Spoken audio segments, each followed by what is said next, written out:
All right, with us now is the senior senator from the state of New Hampshire, Shaheen. She is the ranking member of the Senate Foreign Relations Committee. Senator, thanks so much for being with us.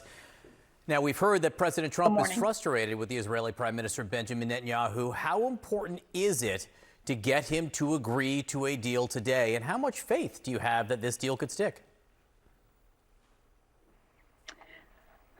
Well, I'm hopeful, but what we know after 4 meetings since President Trump took office the second time is that the Prime Minister has not paid much attention to what the United States has wanted. There has been consistent effort to encourage a ceasefire, to bring the hostages home, to provide humanitarian aid to the Palestinians who are desperately starving, many of them. And so far, the Prime Minister has not really paid much attention to the pleas from the President or the United States. I read an interesting article which was focused on you and your work in foreign policy over the last several months and how you are trying to bring bipartisanship back to foreign policy. Why is that so important, and what does that actually look like? One of the things I've noticed when we meet with foreign leaders is if there is a bipartisan delegation that can say people on both sides of the aisle in Washington support this policy, that we have more credibility. I think it's important because administrations, presidents change from one term to another. And if there are relationships that have developed in Congress to continue consistent policies, then that's really important for the United States and for, as we think about the security of Americans, as we think about what's in America's interest. One area where there might be less bipartisanship is on funding the government by midnight tomorrow night. You were one of the first Democrats, really first senators, to come out and warn about what could happen if the Obamacare extended subsidies are not fully funded. How important do you think it is to keep this money, to get this money for the extended Obamacare subsidies?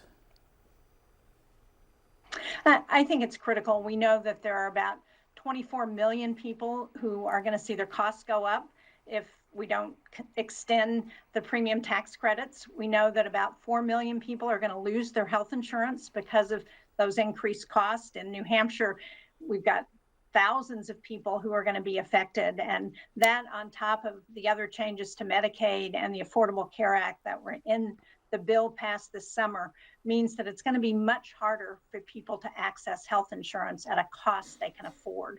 So I think there's some agreement on both sides of the aisle about extending those tax credits. We've seen a Republican bill introduced in the Senate. We've seen a bipartisan bill introduced in the House.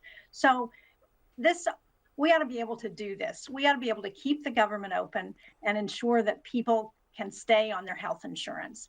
This is the greatest country in the world. The only thing that's keeping us from accomplishing these things is partisanship, and it's time to end that. And the president has a responsibility. I'm glad he finally brought in the congressional leadership this afternoon. They're going to be meeting. I think we ought to be able to solve this, and the president needs to take responsibility to do that. If they can't solve it today, is this issue with the Obamacare subsidies important enough to draw the line? Will you draw the line on that and perhaps, cast a vote that could lead to a shutdown? Well, I'm not going to decide what I'm going to do until we see how this meeting goes this afternoon. But there are a lot of issues and there are a lot of ways to solve this issue. We ought to be able to keep government open, continue the appropriations process, which has been very bipartisan to date in the Senate, not so much in the House where it's been partisan, but in the Senate it's been bipartisan. We need to pass a budget. That's one of the most basic responsibilities of those of us who are elected to office, and we need to get that done in a timely manner. The only thing that's keeping that from happening is partisan posturing, and that needs to end. And the president, as I said, has a responsibility to.